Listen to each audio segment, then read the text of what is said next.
Hi everyone, this is Stacy and welcome to my channel. Please do not forget to like, share, and subscribe. For today's video, we are going to open a box of happiness. So this box of happiness comes from the recommended seller. It's Jackie Potter.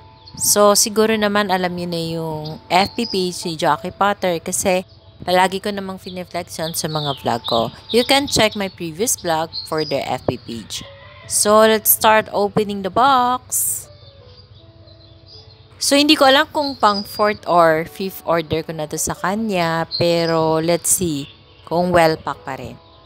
So, as you can see, it's well-packed. And we have a freebie. It's a Korean noodles, I think.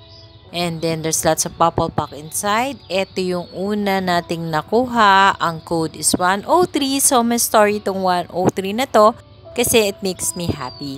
Kasi during that time na nagla-live selling si Jackie Potter is sad ako. So, while watching the live, I was chatting with my YT friends. So, sad ako nung time na yun. Hindi ko nasasabihin kung bakit ako sad. Basta alam na ni Sisi yun kung bakit ako sad. So, she makes me happy by giving this Gymnocalcium as a gift for me. Let's remove from the box muna lahat ng ating na-mine bago natin sila i-unwrap. Kasi medyo mahirap i-unwrap kasi madikit yung kanyang masking tape. Ayusin muna natin ang table para well-organized tayo.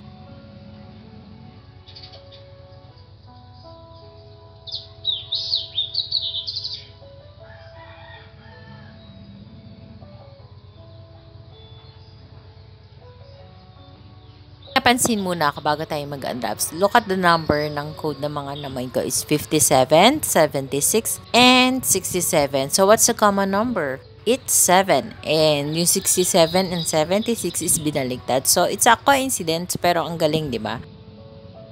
So, let's continue unwrapping. So, masasabi ko kung gaano kaganda mag-wrap si Miss Jackie Potter ng mga variegated Gymnocalcium. Magaling din siya pala mag-pack ng mga potted na cacti. Katulad nito. So, ito yung gift sa atin ni Sisi Mitch. Later, reflex ko yung channel niya. Hi, Sisi Mitch. Thank you so much for your gift.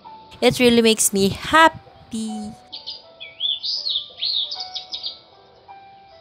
So, eto. Ayan, ang ganda, diba? Let's start unwrapping naman yung 67. Kahit pala potted yung cactus or cacti na bibilhin mo kay Jackie Potter, hindi pa rin sila nagtitipid sa tissue. So, well packed with tissue and napaka-sticky nung masking tape na ginamit nila.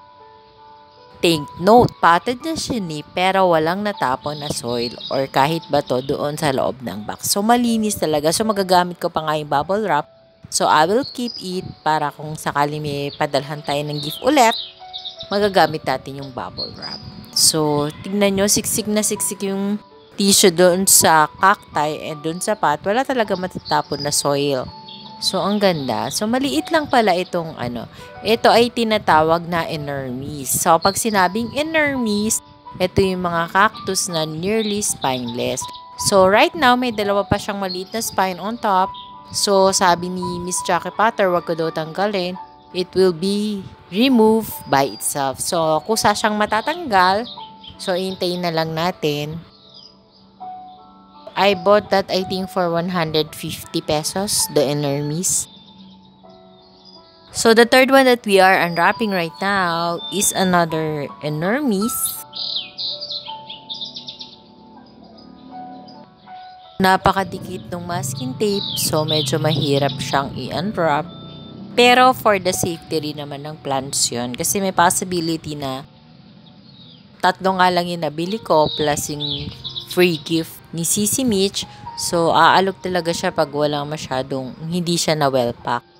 Ayan, enormous din siya. Magkaiba silang dalawa. Pansinin nyo. O, i-compare natin.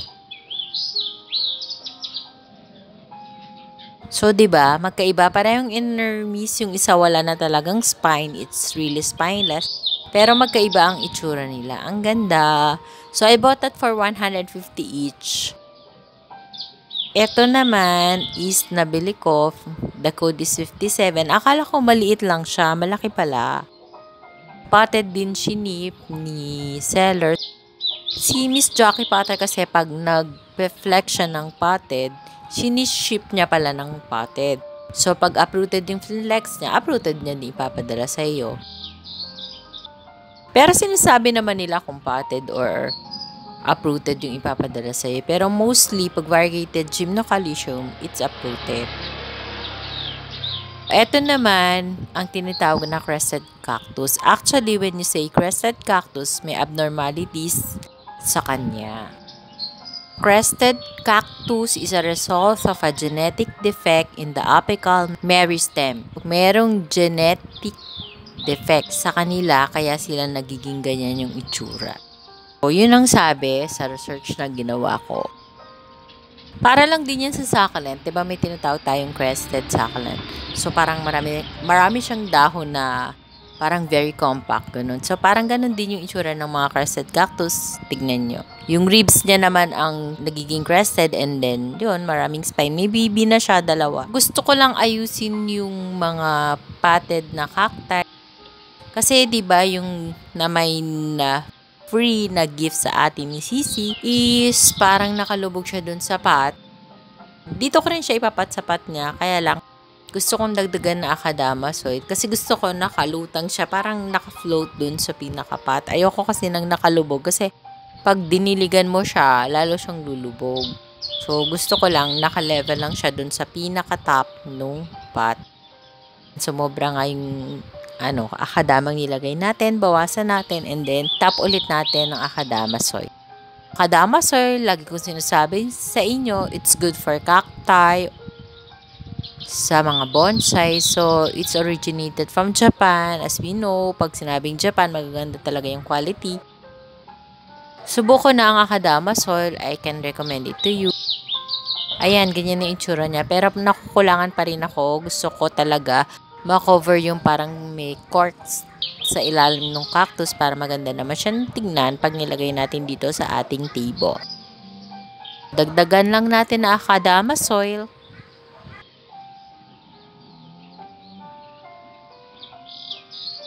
Maayos na. Oh, ang ganda. Thank you so much, Sisi. You really make me happy. Ito naman, dadagdagan ko lang ng toppings na acadamasoid.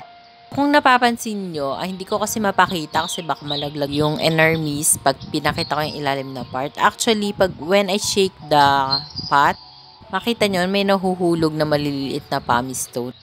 Malaki kasi yung butas na sa ilalim. So, kaya siguro nauubos yung yung topsoil o yung top dressing niya is because nga malaki yung butas ng pot. So, itong ating crested, gusto ko sanang i-uproot para iangat din. Kaya lang natatakot ako kasi it's my first time to have a crested cactus in my garden. Natatakot akong i-uproot, baka may mangyari sa kanya. So, sa susunod na lang siguro ulit. Tape pa pala yung ilalim, hindi ko pa natanggal. So, tanggalin muna natin. Baka malimutan natin and pag nadiligan natin, hindi madrain yung water. Bago ko nga i-flex sa inyo ng up close yung mga nabili ko, i-flex ko muna yung channel ng nagbigay sa atin ng free gift at nagpasaya sa atin. It's Everything Nice at Miss Chocolate Love. Please do subscribe to her channel and click the notification bell. And also to one of my YT friend also na lagi nagpapasaya sa amin dahil sa kanyang DD or Daydream, Sis Jeremy Hermano. Please do subscribe to her channel and click the notification bell para updated kayo sa mga bagong vlog nila. So, let's have a final and closer look of each cacti or cactus na nabili natin from Jackie Potter. Enjoy watching!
So that's all for today's video, guys. I hope you like my sharing for today.